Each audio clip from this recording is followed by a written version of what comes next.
मैं हूं आफाक अहमद और आप देख रहे हैं न्यूज़ NSO इंडिया।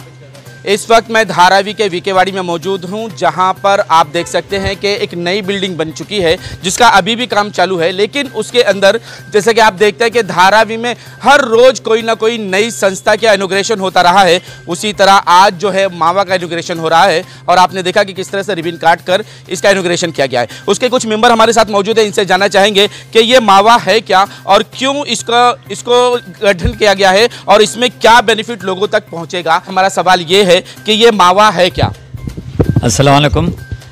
बेसिकली मावा का full name is Malik Awam welfare association और बेसिकली इसका मुद्दा यही रहेगा कि गरीबों के लिए एजुकेशन रहे, हेल्थ रहे, हाउसिंग रहे, उसमें जो कोई तकलीफ़ आती है आगे पीछे गरीबों में, तो इंशाल्लाह will try to solve it, will try to work over it और इंशाल्लाह गरीबों को साथ में लेके चलना है। वैसे बस अल्लाह उम्मीद पूरी करे।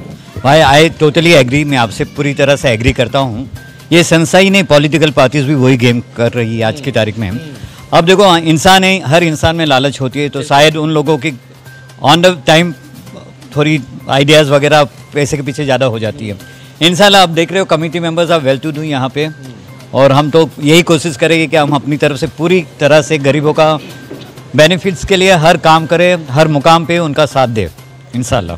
जिस ये संस्था जो मावा है, ये क्या गरीबों के लिए क्या हित में आएगी, क्या उनके काम करेगी, किस तरह के काम आपने सेलेक्ट किए हैं जो लोगों के साथ करेंगे? ये संस्था में मतलब ये हाउसिंग है, एजुकेशन है और हेल्थ है।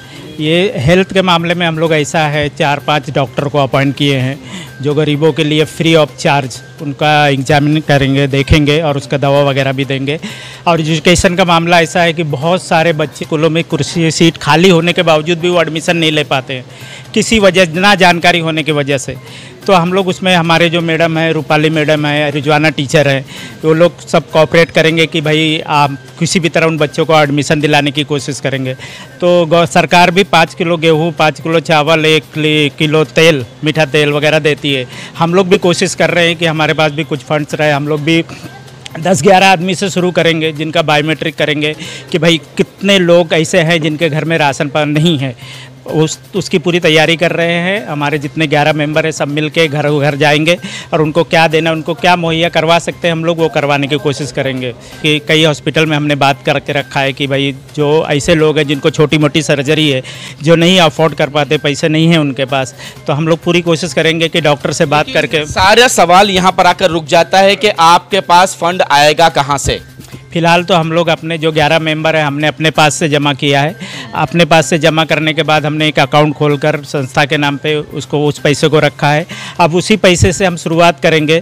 अगर कोई जो भी अगर हमको देख रहा है या समझ रहा है, अगर उनके मन में आता है कि नहीं इन लोग काम करना चाहते हैं या करेंगे, तो वो अगर हमारे पास कुछ वेलफेयर के काम के लिए अगर देना चाहते हैं तो भी हम लोग लेंगे, उसको उनसे भी लेंगे और उनसे भी लेंगे। हम लोग खुद भी मेहनत करेंगे, जो हमारे पास आएगा हम अपने मेंबर लोग से बात करके रखे हैं कि हर महीना आपको कुछ ना कुछ देना है संस्था के लिए। फिर उसके बाद ये हमारा जो वेलफेयर एसोसिएशन है ये जमा करेगा अपना पैसा और उसी में से फंड में से जो दवा और फ्री ऑफ कॉस्ट, हमारे डॉक्टर भी फ्री ऑफ कॉस्ट आ रहे हैं। हम जो राशन का है उसके लिए भी हमने अरेंज कर लिया है, राशन भी इनका करेंगे। एजुकेशन की भी बात करती है।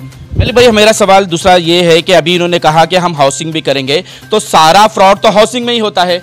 लोगों के पेपर डॉक्यूमेंट चेक करने के लिए आते हैं, तो उस वक्त उसके अगर वो कमज़ोर होता है तो उसके पेपर भी हड़प कर लिए जाते हैं या फिर उसे परेशान किया जाता है ताकि वो उस रूम को बेच दे, और उस बेचने के बाद फिर वो इनलीगल था, बाद में वो लीगल हो जाता है। भाई मैंने पहले ही बता दिया, काफ़ी लोगों के इंटेंशन जो होते हैं आगे जाके एकदम लालच में आ जाते हैं, है ना। बट हमारी तो पूरी कोशिश और हमारी जो प्लानिंग यही है कि ट्रांसपेरेंसी से काम किया जाए ताकि जो गरीब के जो भी पेपर कमज़ोर है उसको सिस्टमेटिकली, लीगली जो भी डिपार्टमेंट से होता है पूरी कोशिश से अपने फंड से करने की 100% कोशिश करेंगे। कुछ महिलाएं भी हमारे साथ हैं, इनसे भी सवाल लेंगे। आज दौर चल रहा है, महिलाओं का दौर चल रहा है, हर जगह देखें तो महिलाओं के साथ किसी न किसी तरह से अत्याचार हो रहे। क्या आपके इस मावा में उसका भी प्रावधान है? क्या उसके लिए भी आप काम करेंगे?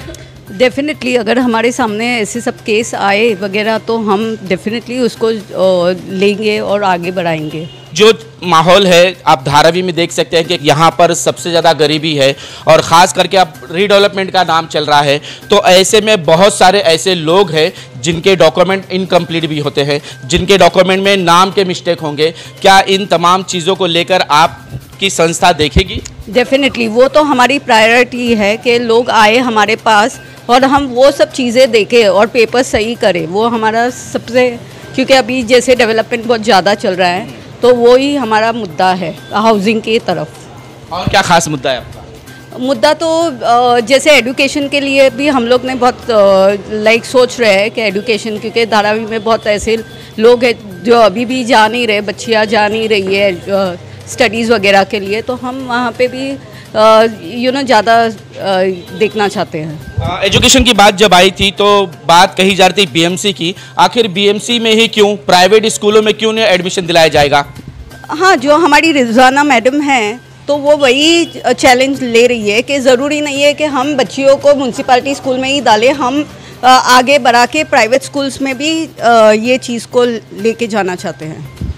बात तो गरीबों की हर बार आती है, लेकिन गरीबों का साथ देने वाले बहुत कम होते हैं। हाँ, गरीबों के साथ फ़ायदा उठाने वाले बहुत सारे लोग होते हैं। हमारे साथ एडवोकेट मौजूद हैं जो इस मावा के मेंबर भी हैं। इनसे जानते हैं कि सर, जब मामला आता है पेपर का या फिर एक सोसाइटी का, अगर सर्वे भी होता है तो चेयरमैन प्रेसिडेंट ऐसे आदमी को देखकर सर्वे करवाते हैं जो उसके मतलब का होगा तो ही करवाते हैं, वरना उसका 2 रूम में तो वो रुक जाता है।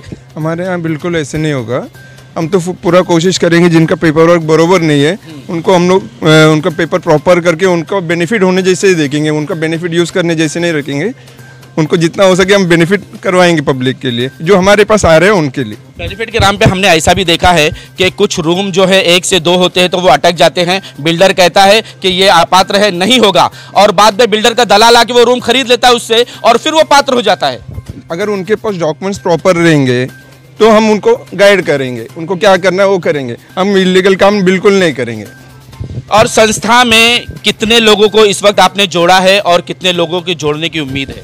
हम लोगों ने फ़िलहाल हम 11 लोग हैं।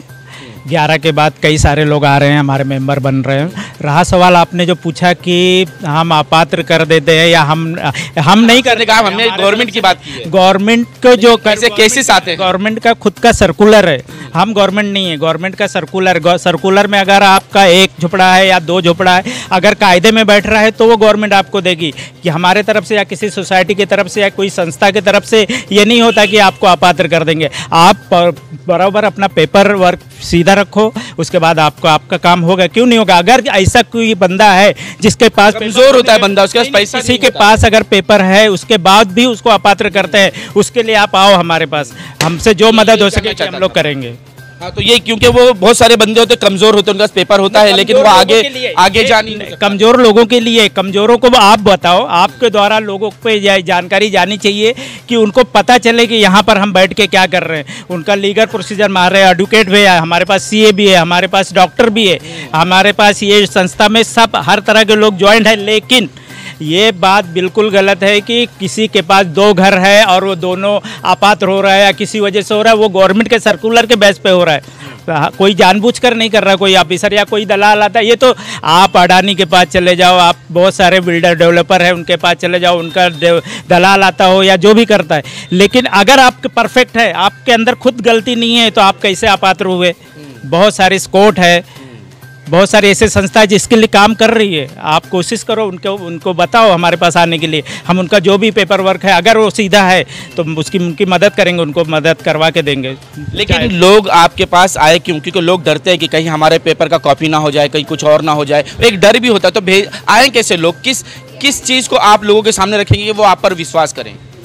देखो, आपका आधार कार्ड सरकार सब जानती है, दुनिया आपने अपने मोबाइल लेते समय आपने अपना आधार कार्ड दिया है, सब आपने गवर्नमेंट राशन कार्ड डिपार्टमेंट में कोई भी छोटे मोटे काम में भी आप अपना आधार कार्ड देते हो। वो लोग अगर चोरी नहीं कर सकते तो हम लोग कैसे चोरी करेंगे उनका डॉक्यूमेंट? और आज के ज़माने में इतना आसान नहीं कि किसी का डॉक्यूमेंट ले लेना, कॉपी कर लेना या उससे चोरी कर लेना। कुछ कहना चाह रहे थे आप? वही इतना सिंपल नहीं है किसी का डॉक्यूमेंट्स अपने नाम पे करना। हाँ। ऐसे कोई किया रहेगा वो भी आ सकते हैं, हम उनको भी गाइड करेंगे, उनको क्या प्रोसीजर है हम बताएंगे। तो ये संस्था सिर्फ गरीबों के लिए है और वो ये दावा कर रहे हैं कि अगर आपकी कोई भी परेशानी है वो आप हमारे पास आए, पहले इसको समझें, देखें, अगर आपके समझ में आता है तो प्रोसेस आगे करिए, हम आपको गाइड करेंगे, बाकी सारा काम करना आपको होगा। आज तक के लिए इतना ही। देश विदेश की खबरों के लिए देखते रहें न्यूज़ NSO इंडिया।